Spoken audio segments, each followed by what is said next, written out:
The Alkaholiks on the Apollo. If you on there. I have to check that out. Who were It was a fundraiser. I don't know. Who were some of your favorite East Coast MCs that you liked? That you guys looked up to? That you guys really, you know what I mean? I mean, shit. We grew up on the same shit everybody else did because back then hip hop was kind of limited. It wasn't on TV and all this shit. Nah, Channel 12 and fucking that was it. Yeah, we had certain things. Then we had, the biggest shit was like MTV Raps and all that, and MTV the basement. BT the basement. But I grew up when everybody else did. Run DMC was a big influence. Right. I used to bump L Cool J, Fat Boys, Beastie Boys, yeah, all that. But when I moved to LA, that was like a culture shock because when I was young, all we got was really East Coast music. Right. But I'm from Ohio, and that's where the funk is from. So all the Ohio players, the Roger and Zap, Mo Bounce, you know what I'm saying? That's all Ohio shit. So when I moved to LA and I heard that funk, you know what I'm saying? And I heard that version of their version of rap, I just fell in love with the West Coast shit, and I bumped people like the G's, like Mixmaster Spade, rest in peace, like Tidy T, King T, too many to name, really. You know what I'm saying? Right. And one of the things that kind of got you into rapping was Biz Markie, right? Yeah, that's how I started rapping. Cause my cousin E Swift, he used to DJ, and for some reason he got real popular and busy and shit at one time, and so he was DJing shit like in the hood. He'd DJ like USC parties and shit, right? All the college shit, yeah, and all that shit. All over LA and everything, so he was making a name for himself. I was getting in the part, I was carrying his crates and shit. Like this nigga got me working and shit and all this. But he played this one song by the Biz Markie. It was Make the Music with Your Mouth Biz. The one with the Make music with your mouth. Exactly, with the little shaker in it and everything. That's what we used on Liquid. Right. I co-produced that because I said I got to rap over that shaker. But anyway, that beat came on and everything, and he kept playing the instrumental. And I just sat down one day and I just said, fuck it, man. I scribbled something, you know what I mean? I scribbled it. Real no rap. Because I had thought about rapping before that, but I'd never tried it. I never wrote nothing down or nothing like that. And I said to motherfucker for like probably 3 days before because he was he was a DJ at that time. Like all the rappers coming to him for shit and everything and all this. He was the man. Damn. But I practiced it and shit and everything, and I went to him and I played it. I said it for him and shit like that. And he was like, hey, like where that been? You know what I mean? Because he didn't even know I really got down like that, you know? And the bottom line is that for like, I don't know how many months or whatever, every party he went to after that, he would throw that Biz Markie beat on and I rap over it. Let you get down. So next thing you know, I'm up here with him. I'm getting popular and shit because like we had a duo and shit. Going house to house. So we started a group. We was like, this shit, we just rolled that wave and shit.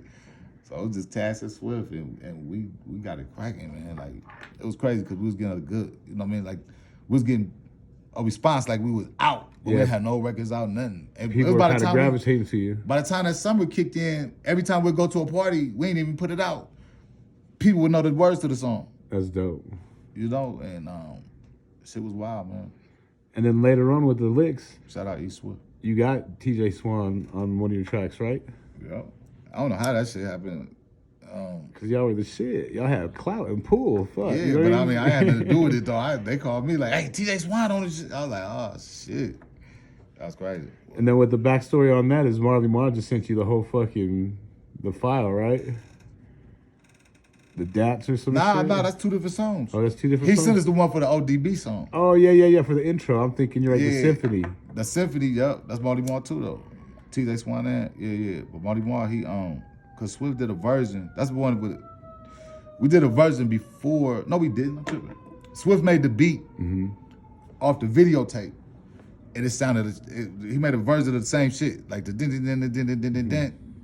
And he made it off the actual video. I know what you're talking about. So it was all hissy and fucked up sounding and all this and shit. Sound all bootleg and shit. Yeah, we was like, man, we can't use that sounding like that. But he ran into Marley Marl somewhere. He told him what he did. And Marley Marl sent us the actual file. It's before computer shit and everything. He sent us the reels. Hell yeah. To the studio from like 1988 or some shit. FedEx overnight type shit. That's dope. And then we just did it over that with rest in peace, ODB. Oh, dirty bastard. Right. That was my boy. I know. He spent a lot of time in L.A. This shit ain't hitting for something. No. He spent a lot of time in L.A. There's a little thing right there. Yeah, that was a raw dog. Did y'all kick it a lot? Yeah, we kicked it a lot, but you know, it was like it was a wild nigga, man. I bet. like we'd kick it, then he'd disappear, kick it, then he got locked up. And, you know, he got put in a I don't know if it was a halfway house, but he broke out of he jumped a wall at a halfway house in the middle of the night, and it just so He happens was on the that- run. Yeah, but he called a friend of mine, so I ended up linking up with him that night. You know what I'm saying? Where'd you link up with them at? At the studio. Is this like in Cali and Hollywood or what? Yep, exactly. Damn, that's crazy. In the valley. Let me Not ask you, Hollywood in the valley, you know. Never mind, it's difficult, man. have you ever hung out with Fat Lip? Yeah, From the that's far my side? boy. Yes, that's my people. Who's crazier, ODB or Fat Lip? They're both on that level. I had to say Let's just say they're both. ODB in a good way. Right. Fat Lip in a different way, though, man. It's a wild boy. He is. We had him on the podcast, man. Like, they were real dope. I mean, like I said, they're like, when you think the two out of the West that really stand out with no gangster ties or affiliation is y'all and them, and y'all took it to like the next level. And like you But said, do a trip. We do shows at LA, man. The gangsters come out because we got songs with all the gangsters: Cocaine, Right. Snoop Dogg, Corrupt, the Dog Pound, the Game, the well, like I was telling you, I kind of see the Alkaholiks as the cats that played football and sports that kind of went to college. They were affiliated, didn't maybe were gang members, maybe not, but they were still affiliated. But then went to college and played sports and started drinking, hanging out with all the white boys and shit, and all the white girls. You know what I mean? Just getting it. You know what I mean? We ain't never been to college, but the hanging out part, yeah, because that's what Rocking the was. parties, right? Because like you said, well, you guys were doing the USC parties, the fraternity parties that E Swift was doing, right?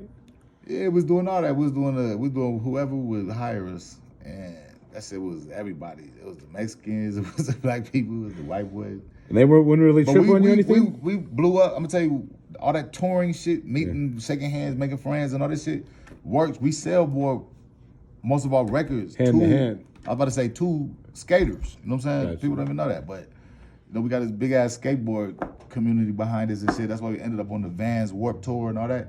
Then that opened it up to all the rock and roll. Oh yeah, that took it shit. to the next level. That's how we did the shit with the group Sugar Ray and all that. That's how Warped Tour shit. Oh, yeah. Well, man, we definitely appreciate you coming on the podcast, man. You know what I mean? Smoking with us, telling some stories. You Already. What they say in Texas, already. Know. Already. Hey, man, wait till y'all hear Junior Boy accent.